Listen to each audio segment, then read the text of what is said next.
Zira materialized in the shadowed alley, the sensation of rain strange against her new, borrowed skin. Her form was perfectly human, tall, slender, with curious green eyes that hid swirling galaxies within. She glanced at her reflection in a puddle, studying the unfamiliar face she'd crafted from intercepted broadcasts and image searches. The city's noise pressed in, overwhelming and exhilarating. Initiate blend protocol, She whispered, testing her tongue on human words. A man in a yellow raincoat hurried past, barely sparing her a glance. Zyra focused on recalling gestures she'd observed. A quick nod, a purposeful stride, a slight frown. She set off toward the thrumming heart of the city. Heart?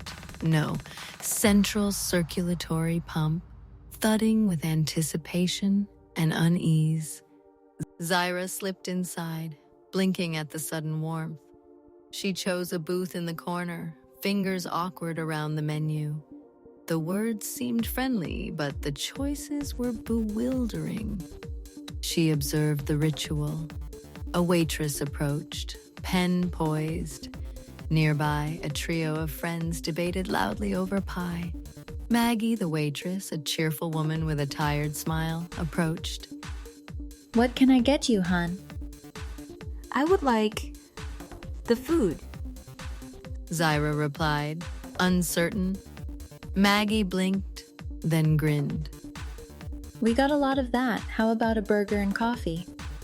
Affirmative, burger and coffee. The words felt strange, but her mimicry was improving. Coming right up. Maggie laughed, moving off. Zyra watched the others intently, noting the easy flow of laughter, the way they gestured with their hands, the sparkle of shared jokes. She yearned to understand these rituals, these bonds. Ethan, a young man with an open face and a battered backpack, slid into the booth across from Zyra. He seemed harmless, curious rather than intrusive. You new around here? Haven't seen you before. I am new, observing local customs. She replied carefully. That's cool. Chicago's got a lot to see. You from out of state? She hesitated, searching for the proper response. Much farther than that. Heh, me too in a way. Parents moved here from Honduras. City's weird at first, right? Zyra nodded, mimicking his easy smile. She felt a flicker of connection, the first thread in a possible tapestry of belonging. Zyra walks through Millennium Park, the silver curve of Cloud Gate, reflecting crowds and clouds. Children dash past, laughter ringing out. Zyra tried to mirror the relaxed postures and casual banter she'd observed. She attempted small talk with a hot dog vendor, but her words came stilted and strange. Vendor, a gruff man with a thick mustache, squinted at her. You okay, lady? You sound like a robot. I am practicing, new in area. Well, welcome to Chicago. Want onions? Onions are acceptable. She accepted the hot dog, uncertain what to do next. A group of teenagers nearby erupted in laughter over a phone, and Zyra felt suddenly, achingly alien. A single note off-key in a human symphony. Zyra perches on a bench, staring at the water.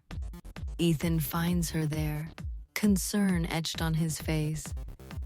Rough day. It is difficult to adapt. I do not always understand your ways. I get that. Took me months before I felt at home. He offered a gentle smile. You wanna talk? I'm a good listener. Zyra hesitated, then nodded. For the first time, she let her voice tremble, letting some of her true self leak through. Where I am from, there are no cities. no laughter. We communicate differently. Here, everything is much. Hey, difference is good. Makes the world interesting. Ethan replied, his acceptance warm as sunlight. Zyra stood on the ledge, overwhelmed by the enormity of human existence. She felt exposed, her disguise thin as mist. Her communicator, hidden in her jacket, blinked, a reminder of her mission. Observe, report, decide. She pressed the device. This is Zyra. Status: incomplete. The complexity of this society exceeds initial projections. Emotions: unpredictable. Request guidance. A burst of static, then the voice of her commander crackled through. Commander, proceed with caution. Extraction available if compromised. Decision rests with you. Zyra closed her eyes. Did she want to leave? She thought of Ethan, of laughter, of the ache of belonging. The city was messy and loud, but it was alive. Zyra walks with Ethan through Grant Park, birds chirping overhead. Zyra had made her decision. She would stay for now to learn and live among these intricate, unpredictable humans. Her disguise remained, but her heart, her true self, felt satyr. You seem different today. I am becoming. She replied, a genuine smile brightening her face. Well, welcome to humanity. We're all just figuring it out. As the city woke around them, Zyra felt a spark of hope. Perhaps in time, she could call this world home.